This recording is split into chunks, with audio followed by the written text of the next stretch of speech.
Selon votre vélo, selon votre discipline, selon votre force et votre flexibilité, votre longueur de potence va changer.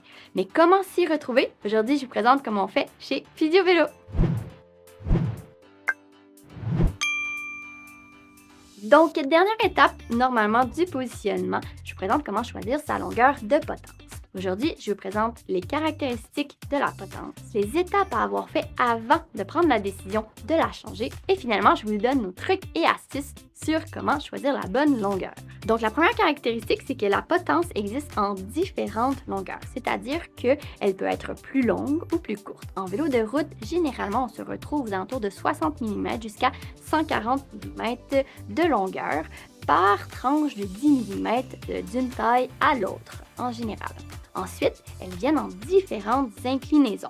De façon standard, on retrouve un 6 à 7 degrés d'inclinaison sur les potences. Par contre, on peut en retrouver avec des angles de 17 ou 35 degrés que l'on peut placer du côté positif ou du côté négatif selon les besoins. Bien entendu, ceci est dans un monde idéal où est-ce que le vélo n'est pas intégré ou n'a pas de potence semi-intégrée qui fait en sorte qu'on est un peu plus restreint au niveau des choix des pièces, soit au niveau de l'inclinaison, soit au niveau de la longueur, ce qui peut compliquer un peu le processus pour bien prendre la décision sur quelle longueur choisir. C'est aussi ce qui peut nous restreindre en fait sur la possibilité, donc il peut limiter notre possibilité d'être aussi confortable qu'on le souhaiterait. Avant de choisir votre longueur de potence, il est bien important d'avoir fait les deux étapes suivantes au niveau du positionnement.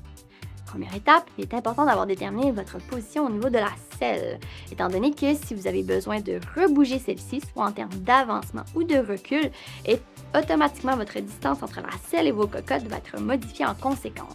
C'est-à-dire que si vous avez besoin de ravancer et que vous avez raccourci une potence, bien il se peut que vous soyez obligé de retourner rallonger le cockpit pour garder votre position optimale au niveau de votre guidon. L'autre étape qui est super importante et super payante, c'est de s'assurer que vous avez bien positionné votre cintre. C'est-à-dire que vous êtes assuré que la rotation du cintre était horizontale et que les cocottes avaient été replacées de façon optimale. Je prends 10 secondes pour vous dire, pour vous encourager de manière très secrète à vous abonner à notre infolette exclusive remplie de culture cycliste, de codes promo. C'est sous la vidéo. Donc, parfois, ce qui va arriver, c'est qu'on va retrouver des cintres qui vont être orientés vers le haut, donc avec les cocottes vers le haut, pour essayer de venir rapprocher ou remonter une position sur les cocottes. Par contre, ce n'est pas la façon optimale, ça compromet l'interface entre votre main et votre levier manette et frein, donc qui peut compromettre votre position ergonomique et votre confort. Bien important, en fait, de changer cette pièce, qui est souvent peu dispendieuse, même dans le usager, c'est possible pour faire les tests. Donc, n'hésitez pas à bien positionner le cintre et selon votre ressenti, les astuces que je vous donne, de venir racheter, modifier la potence en conséquence. Comment choisir la bonne longueur de potence? En règle générale, ce que l'on souhaite retrouver est un angle entre l'épaule et le tronc aux alentours de 90 degrés en position vélo de route. Ma première astuce serait de placer le vélo sur une base d'entraînement, de la mettre de niveau et de demander à quelqu'un de vous filmer pendant que vous êtes dans la position sur vos cocottes. De cette façon, vous pourrez estimer relativement facilement si votre épaule et votre tronc semblent former un angle de 90 degrés. C'est un bon point de départ pour déterminer quel est le prochain mouvement que vous souhaitez faire au niveau de votre potence. L'astuce numéro 2, c'est ce que l'on fait en clinique, c'est de se poser les bonnes questions. Donc, si vous avez tendance à trouver, par exemple, que vous avez beaucoup de poids sur le guidon, ceci peut être le signe que peut-être votre agressivité ou votre drop est trop importante au niveau du vélo. Si vous avez de la difficulté à rester avec les mains dans les cocottes de façon confortable et prolongée lors de vos sorties, que vous avez tendance à vous rapprocher pour vous placer au niveau de la courbure du cintre, ceci peut être le signe que peut-être votre portée, votre reach est un peu trop longue. Si vous avez de la difficulté à garder une légère flexion au niveau du coude, c'est peut que ce soit un mélange en fait d'agressivité et de portée un peu trop importante pour vous et que même chose, vous deviez raccourcir ou remonter ou changer de côté la potence pour revenir dans une position qui est légèrement plus près et légèrement plus reposée. Finalement, le moins fréquent, mais il se peut que vous soyez toujours dans vos drops, donc en bas, au niveau des cornes pour rouler, et que ceci veut dire que vous êtes peut-être prêt à faire le changement d'une potence pour une potence un peu plus longue ou légèrement plus basse. Dans nos astuces, on recommande d'abord de déterminer la longueur de la potence en fonction de ce que vous aurez évalué avant, et ensuite de déterminer l'inclinaison, c'est-à-dire que si vous passez d'une potence un peu plus courte et ensuite de vérifier est-ce qu'on a besoin de soit venir la placer vers le bas ou vers le haut selon notre ressenti. Bien entendu, notre astuce numéro 3 est le road test, c'est-à-dire d'aller rouler à l'extérieur et de s'assurer que les modifications que vous avez apportées sont confortables. Je recommande d'y aller de façon progressive et de se laisser le temps de s'adapter.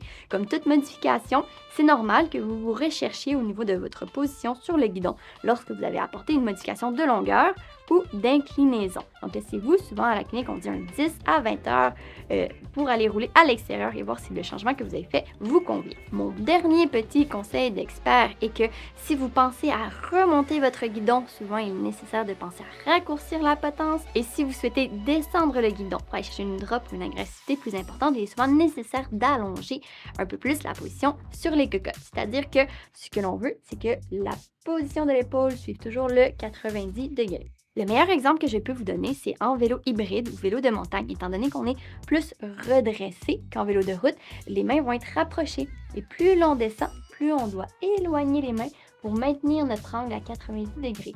Sinon, tout ce que l'on ferait, c'est descendre sur le cockpit et à ce moment-là, ça deviendrait inconfortable. Petit bonus, je vous présente une astuce de positionnement qu'on utilise beaucoup à la clinique. Si vous devez changer votre guidon et que vous devez raccourcir votre reach, je vous présente un truc qui va vous permettre de faire une pierre deux coups. On a plusieurs capsules qui parlent de la géométrie du cintre ou de comment choisir son guidon de façon adéquate. Il faut savoir qu'il y a des géométries qui sont plus compactes, c'est-à-dire avec des reach, donc une distance entre la potence et la position de la manette de levier frein vitesse qui va être plus courte et que certains guidons ont des portées qui sont plus longues aux alentours de 100 mm. Si vous avez un guidon avec un reach ou une portée plus importante comme celui-ci qu'on retrouve chez Bontrager qui fait 100 mm au niveau de la portée et que vous avez besoin de le changer pour une question de largeur et qu'en même temps soyez un peu trop loin sur le vélo que vous souhaitiez raccourcir la potence, c'est peut-être un bon investissement de faire un seul changement, c'est-à-dire de prendre un guidon de la largeur adéquate, mais avec une portée plus petite. Par exemple, celui-ci qui fait 80 mm. On vient de sauver automatiquement une distance d'à peu près 20 mm entre la distance entre notre selle et nos cocottes. Donc, ce changement peut vous permettre d'aller atteindre plus rapidement et de façon plus efficace un plus grand confort sur votre vélo. En espérant que le tout vous a aidé dans vos ajustements, vous pouvez aller voir nos autres vidéos sur les autres ajustements sur le vélo. Ciao!